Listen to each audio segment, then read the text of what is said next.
Hospital মানে রোগী সুস্থ হয়ে বাড়ি ফিরবে।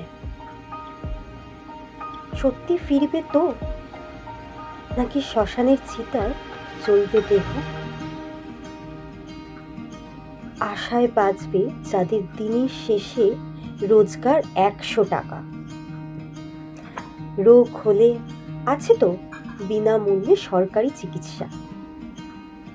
তাই তো প্রত্যেক ডাক্তার আলাদা চেম্বার, আলাদা নার্সিং হোম, ফিস অনলি 1000 টাকা। হসপিটালে ফ্রির ওষুধ আছে, তবে কতটা ঠিক বেঠিক কপাল জানে। হসপিটালের খাবার নাকি পুষ্টি অনেক পাওয়া যায়। আহা, দুধে ডালে জল মেশাতে যে হয়। গরিবের কপাল তো বিধির বিধানে লেখা থাকে, হাতে নেই কো কারোর কিছু।